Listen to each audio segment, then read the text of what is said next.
Korea के ज्यादा आबादी वाले जगह में एक बड़ी इमारत लपटों में जल रही है जब एक फायर फाइटर जिसका नाम होंग है एक एक व्यक्ति की जान बचाने के लिए इमारत से कूदता है। उसकी रस्सी भयंकर गर्मी से जल जाती है जिसके कारण वह तेजी से जमीन की ओर गिरता है बिना सेफ्टी कुशन पर लैंड किए। उसकी पूरी जिंदगी उसकी आंखों के सामने चमक उठती है, लेकिन आश्चर्यजनक रूप से वह छोटी लड़की को बचाने के बाद जाग जाता है। वह उठता है और लड़की के परिवार की ओर दौड़ता है, ये देखने के लिए कि विक्टिम को चोट तो नहीं लगी, लेकिन चाहे वह कितना भी जोर से बोलने की कोशिश करे कोई जवाब नहीं देता। अचानक उसे दूर से उसका नाम पुकारती एक आवाज सुनाई देती है और वह देखता है कि दो लोग सूट्स में हंगामे के बीच उसकी ओर मुस्कुरा रहे हैं। होंग उन्हें फॉलिंग डिब्री से दूर रहने को कहने की कोशिश करता है, लेकिन जल्द ही उसे नोटिस होता है कि फायर फाइटर एक ऐसे आदमी को बचाने की कोशिश कर रहे हैं जो बिल्कुल उसी जैसा दिखता है। महिला जिसका नाम चून है होंग को बताती है कि वह मरने से पहले एक पैरागॉन था और वे यहाँ उसे 7 ट्रायल्स ऑफ जजमेंट में मदद करने आए हैं। होंग को यह सारी इंफॉर्मेशन समझने में मुश्किल हो रही है और वह धीरे धीरे चलता है, अपने कॉमरेड्स को अपने मृत शरीर पर शोक मनाते देख। वह चिल्लाता है कि वह अभी मर नहीं सकता क्योंकि वह अपनी माँ को देखना चाहता है, लेकिन उसका शरीर हवा में तैरने लगता है एक विशाल पोर्टल की ओर। होंग अपनी माँ को देखने की बात चिल्लाता रहता है कि वे एक अलग डायमेंशन में पहुंचते हैं जहां हजारों लोग जजमेंट के गेट्स की ओर जा रहे हैं और होंग अपने गार्डियन लीडर रिम से मिलता है जिसने पिछले सेंचुरी में 30 आत्माओं को रीइंकार्नेशन में मदद की है। जब लीडर होंग को पैरागॉन होने की बधाई देता है, वह शख्स नजरें फेर लेता है और इनकार करता है, कहता है कि वह बिल्कुल भी अच्छा इंसान नहीं है। वे जजमेंट के गेट्स में प्रवेश करते हैं, लेकिन एक नाइटमेरिश जगह पर टेलीपोर्ट हो जाते हैं जो लावा से भरी है, जिसे माउंटेन ऑफ मर्डर कहते हैं। मार्क इस लोकेशन को देखकर शॉक्ड है और तुरंत होंग से पूछता है क्या उसने अपनी जिंदगी में किसी को मारा है, लेकिन वह ऐसी भयानक बात करने से इनकार करता है। होंग एक स्टेडियम में पहुंचता है जहां जमीन पर बड़े दरवाजे खुलते हैं जो एक विशाल लावा पिट को रिवील करते हैं। जो लोग पनिश्ड हैं वे डेस्परेटली बाहर निकलने की कोशिश करते हैं, लेकिन फ्लेम्स के सागर में जलते रहते हैं। प्रोसिक्यूटर्स ट्रायल शुरू करते हैं और होंग पर आरोप लगाते हैं कि उसने अपने एक कॉलीग को बचाने का मौका होने के बावजूद ऐसा नहीं किया, जिसके कारण उसकी मृत्यु हो गई। वे मांग करते हैं कि होंग को अपने दोस्त को न बचाने के पाप के लिए 5 साल तक लावा पिट में सफर करना चाहिए। रिम उसका बचाव करता है और इंसिडेंट को क्लोजर एग्जामिन करने की रिक्वेस्ट करता है। पता चलता है कि होंग ने उस सीन पर अपने दोस्त को बचाने की पूरी कोशिश की थी, लेकिन वे उस पत्थर को हटा नहीं सके जिसके नीचे फायर फाइटर फंसा था। होपलेस सिचुएशन को रियलाइज करने के बाद उसके कॉलीग ने उसे कहा कि वह जाए और बाकी सिविलियंस को बचाए। होंग के डिसीजन के कारण वह उस रात 8 लोगों को बचा सका। रिम आर्ग्यू करता है कि होंग के हीरोइज्म को जज करते समय उसके दोस्त को छोड़ने के डिसीजन में कंसिडर करना चाहिए। उसके ब्रेवरी को देखते हुए जज उसे चार्जेस से मुक्त करता है और अगले ट्रायल्स में जाने की अनुमति देता है। हालांकि होंग ने पहली हियरिंग जीत ली, वह अपने कलीग की मृत्यु की याद से बहुत अफेक्टेड है। वह गार्डियन से पूछता है कि वे उसकी मदद क्यों कर रहे हैं, क्योंकि उसे खुद पर पैरागन होने का विश्वास नहीं है। पता चलता है कि गार्डियंस का अपना एजेंडा है, क्योंकि उन्होंने हेल के किंग योमरा के साथ एक डील किया है। अगर तीनों एक सेंचुरी के अंदर 39 मृत आत्माओं को ट्रायल्स से गुजरने और रीइनकार्नेट होने में मदद कर सकें तो वे भी ह्यूमंस बन सकते हैं। वे ट्रायल ऑफ इंडोलेंस में पहुंचते हैं जहां चून होंग के सारे लेबर्स की व्याख्या करती है। वह शख्स अपनी जिंदगी में कभी लेजी नहीं रहा और जहां भी गया हमेशा दूसरों की मदद की, यहां तक कि बीहाइव्स को गिराने और अपनी पूरी टीम को स्टिंग्स का शिकार बनाने या एक ग्रम्पी कैट को बिल्डिंग की एज से बचाने और ओनर की लंबोर्गिनी को अपने सिर से तोड़ने जैसी इवेंट्स भी शामिल हैं। जज होंग के कंट्रीब्यूशन से इतनी मूव्ड होती है कि वह प्रोसिक्यूटर्स को तुरंत पैरागॉन के सम्मान में स्टैच्यू बनाने का ऑर्डर देती है। हालांकि जब वह पूछती है कि होंग ने अपनी जिंदगी में इतने अच्छे काम क्यों किए, तो वह जवाब देता है कि इसका कारण सिर्फ पैसा था। उसके जवाब को सुनकर जज तुरंत अपना वर्डिक्ट बदल देती है और प्रोसिक्यूटर्स को होंग को पनिशमेंट में भेजने का आदेश देती है, जहां एक जायंट मशीन इंडोलेंस के गिल्टी लोगों का पीछा करता है, उनकी हड्डियां कुचलता है और उन्हें फिशेस को खिला देता है। गार्डियंस अपने डिफेंडेंट की मदद के लिए पूरी कोशिश करते हैं और गॉडेस से रिक्वेस्ट करते हैं कि वह होंग की जिंदगी को क्लोजर देखे। पता चलता है कि होंग ने इतनी मेहनत पैसा के लिए की थी क्योंकि वह अपनी बीमार माँ और लॉ स्कूल में पढ़ने वाले भाई को सपोर्ट करना चाहता था। होंग इतना काम करता था कि वह अक्सर अपनी हेल्थ को इग्नोर कर देता था, इसलिए उसकी मनी की इच्छा सेल्फिशनेस की वजह से नहीं थी। उसके ट्रू मोटिवेशंस को रियलाइज करने के बाद गॉडेस उसे गिल्टी नहीं मानती, क्योंकि वह सिर्फ अपने परिवार की मदद करना चाहता था। ग्रुप जल्दी से एक बोट पर सवार होता है जो उन्हें अगली लोकेशन तक ले जाएगा। वे नोटिस करते हैं कि उनका पीछा न्यूमरस मॉन्स्टर्स कर रहे हैं। टीम अपने वेपन्स अनलीश करती है और क्रीचर्स के खिलाफ डिफेंड करने की कोशिश करती है। वे कई एनिमीज को पीसेस में काट कर डिफीट करते हैं, लेकिन कैप्टन इवेंचुअली शिप से गिर जाता है और बैरली हैंग करता है। मार्क अकेले शिप को डिफेंड करने के लिए मजबूर होता है, जबकि अपने लीडर को रिकवर करने का चांस देता है। फाइनल मोमेंट में मार्क एक लार्ज स्टोन पिलर को स्ट्राइक करता है, जिससे रॉक्स गिरते हैं और मॉन्स्टर्स के परस्यूट से बच जाते हैं। वह बताता है कि ऐसा इसलिए हुआ क्योंकि हॉन्ग का एक फैमिली मेंबर मर गया और वेंजफुल स्पिरिट बन गया।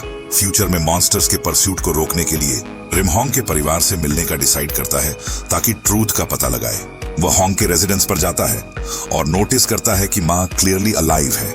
इसका मतलब है कि हॉन्ग का भाई सू मर गया और वेंजफुल स्पिरिट बन गया। ईविल ऑरा भागने की कोशिश करता है, जबकि गार्डियन क्लोजली पीछा करता है। रिम स्पिरिट को अपने वेपन से पकड़ने की कोशिश करता है, लेकिन गोस्ट पीछे से अटैक से बच जाता है। दोनों इवेंचुअली क्लैश करते हैं और गार्डियन को दूर फेंक देते हैं, जिससे स्पिरिट डिसअपीयर हो जाता है। गार्डियन ट्रेल को फॉलो करता है और एक मिलिट्री बेस पर पहुंचता है, जहां वह सोल्जर्स को सू के बारे में बात करते सुनता है, जो उसे डिजर्टर कहते हैं। और भी क्यूरियस बात यह है कि कैप्टन और उसका एक फेलो सोल्जर क्लियरली कुछ हाइड कर रहे हैं। रिम एक आर्मी कर्नल के डिस्गाइज में कैप्टन से सू के बारे में पूछताछ करता है, उसे भाई की मृत्यु का जिम्मेदार अक्यूज करता है। सरप्राइजिंगली कैप्टन डर से गार्डियन को ब्लैकमेल करने लगता है, जो कंफर्म करता है कि वह भाई की मृत्यु के लिए रिस्पॉन्सिबल है। दूसरी ओर हॉन्ग को गॉडेस ऑफ डिसीट द्वारा क्वेश्चन किया जा रहा है और उस पर अक्यूज लगाया जाता है कि उसने अपने कॉलीग के लिए, जिसे वह बचा नहीं सका, न्यूमरस फॉल्स विल्स और टेस्टामेंट्स लिखे। उसने ये राइटिंग्स उसकी बेटी को दिए। उसके पिता होने का प्रिटेंड करके झूठ बोला। गॉडेस तुरंत आदेश देती है कि हॉन्ग को टाई अप किया जाए और उसकी टंग काटकर पनिश किया जाए। लकीली रिम अपने टीम से टेलीपैथी के जरिए कनेक्ट करता है और हॉन्ग के एक्शंस का बचाव करता है। पता चलता है कि उसने अपनी माँ को भी फॉल्स लेटर्स लिखे, जिनमें उसने अपनी जिंदगी के ग्रेटनेस और वेल्थ के बारे में झूठ बोला।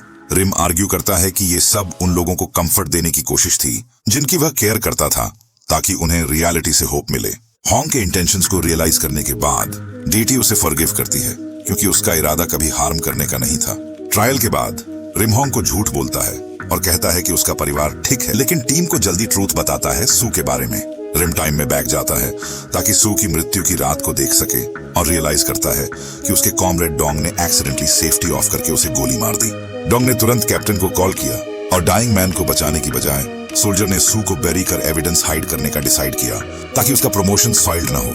रिम सू के बॉडी को देखता है और शॉक में रियलाइज करता है कि वह एक्चुअली डेड नहीं था, जिससे उसे अपने पास्ट की मेमोरीज याद आती हैं, जहां उसके फादर को भी अलाइव बेरिड किया गया था। उसी समय हॉन्ग हेल ऑफ इनजस्टिस में पहुंचता है, जहां लोग दूसरों की मदद न करने के क्राइम के लिए ईयर्स तक फ्रोजन रहते हैं। थैंकफुली हॉन्ग का फायर फाइटर प्रोफेशन होने के कारण उसे यहाँ जज नहीं किया जाएगा, बल्कि अगली लोकेशन में जाने की अनुमति मिलेगी। केबल कार की राइड के दौरान रिवील होता है कि गार्डियंस की मेमोरीज इरेज की गई हैं, सिवाय उनके लीडर रिम के। मार्क अपने टीममेट को और रिवील करने से रोकने की कोशिश करता है और केबल कार टूट जाता है, जिससे गार्डियंस नीचे गिरने वाले होते हैं। लेकिन हॉन्ग लास्ट मोमेंट में खुद को कंट्रोल करता है और टीममेट्स की मदद करता है। तीनों इवेंचुअली हेल ऑफ बिट्रेयल में पहुंचते हैं, जहां एक ब्यूटीफुल गॉडेस उन लोगों को जज करती है जिन्होंने अपने लव्ड वंस को बिट्रे किया, उन्हें मिरर में ट्रैप करके और विक्टिम्स को शैटर करके। लकीली हॉन्ग अपने लाइफ टाइम में पैरागॉन था और उसने किसी को बिट्रे नहीं किया, जिससे वह सेफली इस लोकेशन से मूव ऑन कर सकता है। उसी समय रिम वेंजफुल स्पिरिट को एक नाइट क्लब में ढूंढ लेता है, जहां वह उस सोल्जर को मारने की कोशिश कर रहा है जिसने उसे अलाइव बेरिड किया। गार्डियन तुरंत सू का पीछा करता है और वे सिटी में उड़ते हुए कंटिन्यूअसली फाइट करते हैं। रिम एक ट्रैप सेट करके स्पिरिट को कैप्चर करता है और उसे बिल्डिंग पर मैजिकल रोप से बांध देता है। गार्डियन स्पिरिट को बताता है कि उसे अपने किलर्स को फॉरगिव करना होगा, ताकि वह रिबॉर्न हो सके, वरना वो फॉरएवर डिस्ट्रॉय हो जाएगा। लेकिन ये सू को याद दिलाता है कि उसे अलाइव बेरिड किया गया और उसके बेस्ट फ्रेंड्स ने बिट्रे किया, जिससे वह रेज में स्क्रीम करता है और मैसिव शॉक वेव बनाकर फ्री हो जाता है। दूसरी ओर न्यूमरस अमाउंट्स ऑफ अल्कोहल पीने के बाद डोंग डिसाइड करता है कि वह सू की माँ को बॉडी की लोकेशन दे देगा, क्योंकि वह गिल्ट को और बेयर नहीं कर सकता। महिला मैप खोलती है और फाइनली अपने यंगेस्ट सन की लोकेशन देखती है, जबकि सू अपनी माँ के पीछे से सब कुछ देखता है। वेंजफुल स्पिरिट रिम के पास जाता है और गार्डियन को बताता है कि उसने डोंग को फॉरगिव करने का डिसाइड किया है। सोल्जर के गिल्ट और बॉडी की लोकेशन माँ को देने के बाद सू गार्डियन से रिक्वेस्ट करता है कि वह मीडियम बनकर उसे डोंग से लास्ट टाइम बात करने दे। प्रॉमिस करता है कि इसके बाद वह ट्रायल से गुजरेगा।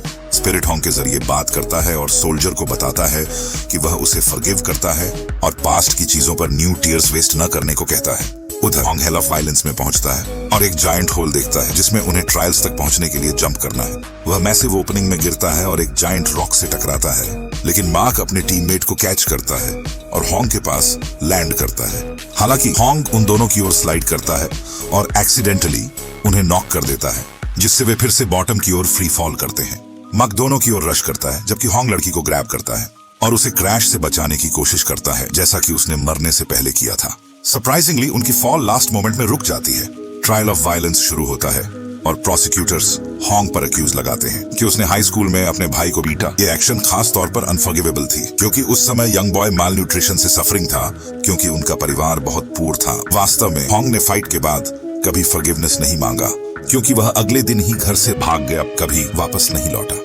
जज क्विकली डिसाइड करता है कि हॉन्ग अपने परिवार के प्रति वायलेंस का गिल्टी है और उसे एक पिट में भेजने की प्लान करता है, जहां लोग रॉक्स से कॉन्स्टेंटली हिट किए जाते हैं। हॉन्ग को सेंटेंस्ड होने वाला देख चू तुरंत जज से कन्विक्शन को होल्ड ऑफ करने की डिमांड करती है और फाइनल ट्रायल को करंट ट्रायल के साथ देखने की रिक्वेस्ट करती है, क्योंकि वे क्लोजली रिलेटेड हैं। ये प्ले पेरिलस है, क्योंकि अगर हॉन्ग अगले ट्रायल में गिल्टी पाया गया तो गार्डियंस को अपनी आफ्टर लाइफ पावर्स फोरफिट करनी होंगी। अनफॉर्चुनेटली गार्डियंस जल्दी ट्रूथ जान लेते हैं कि उस रात क्या हुआ था। सू उठा और अपने भाई को अपनी माँ के सामने नीलिंग देखा और डिमांड किया कि हॉन्ग क्या कर रहा था, लेकिन जल्दी पता चला कि वह अपनी माँ को पिलो से मारने की कोशिश कर रहा था। सू ने तुरंत अपने भाई को रोकने की कोशिश की, जिसके कारण हॉन्ग ने पिलो छोड़ दिया और यंग बॉय को एंगर में कंटिन्यूअसली पंच करना शुरू कर दिया। पता चलता है कि हॉन्ग उस समय अपनी जिंदगी में बहुत होपलेस महसूस कर रहा था, क्योंकि उनका परिवार बहुत पुअर था और उसकी माँ ग्रेवली इल थी। उसका मानना था कि उनकी सफरिंग को खत्म करने का एकमात्र तरीका डेथ था। इसलिए वह एक्सट्रीमली गिल्टी महसूस करने के बाद घर से भाग गया और कभी वापस नहीं लौटा। इसे सुनकर गार्डियंस होपलेस हो जाते हैं, क्योंकि उन्हें लगता है कि अब वे ट्रायल्स नहीं जीत सकते, खासकर फाइनल हेल ऑफ फिलियल इम्पायरिटी में। उसी समय रिम सू को उसके बॉडी तक ले जाने की कोशिश करता है, ताकि स्पिरिट फाइनली रिइंकार्नेशन की जर्नी शुरू कर सके। जब वे मिलिट्री कैंप में पहुंचते हैं, सू सरप्राइज्ड होता है कि उसकी माँ यहाँ है, सोल्जर्स से अपने बेटे के बॉडी तक ले जाने की बेगिंग करती हुई। आर्मी का कैप्टन यह देखता है और महिला की ओर रश करता है, उसके साइंस को पीसेस में फाड़ देता है और उसे ग्राउंड पर पुश करता है, जिससे वह एक्सर्शन में फेंट हो जाती है। सू देखता है कि उसकी माँ को उसके किलर ने अटैक किया और रेज में इंगल्फ्ड हो जाता है।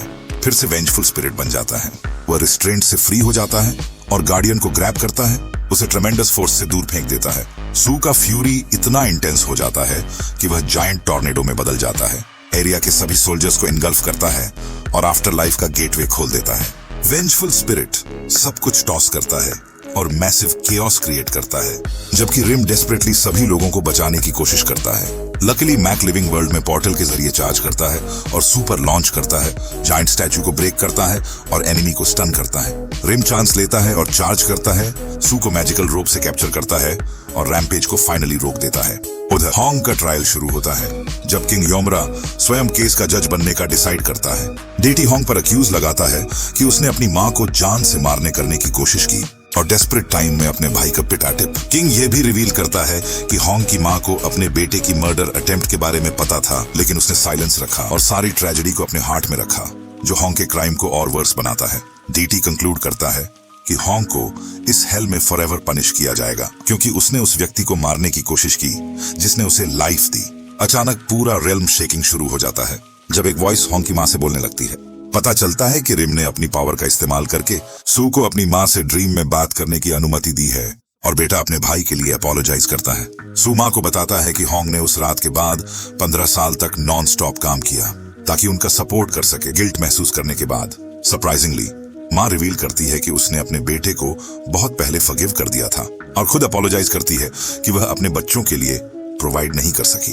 हॉन्ग ये सुनकर टीयर्स में गिर जाता है, जबकि किंग स्वयं उनके फैमिली के डिस्प्ले से हट जाता है। डीटी डिसाइड करता है कि वह हॉन्ग को उसके क्राइम्स के लिए चार्ज नहीं कर सकता, क्योंकि विक्टिम ने उसे बहुत पहले फॉरगिव कर दिया था, इसलिए उसे रीइंकार्नेट होने की अनुमति देता है। हॉन्ग ये सुनता है और चून की ओर बाव करता है। गार्डियंस को जर्नी में मदद करने के लिए थैंक करता है। ग्रुप हेल ऑफ फिलियल इम्पायरिटी में न्यूमरस डीमंस के सामने पहुंचता है और हेल के किंग तक रास्ता खोलने के लिए एनिमीज की ओर चार्ज करता है। तो आप लोग इस मूवी के बारे में क्या सोचते हैं, नीचे कमेंट्स में बताएं। और अगर आपको मेरा वीडियो पसंद आया तो प्लीज लाइक और सब्सक्राइब करें।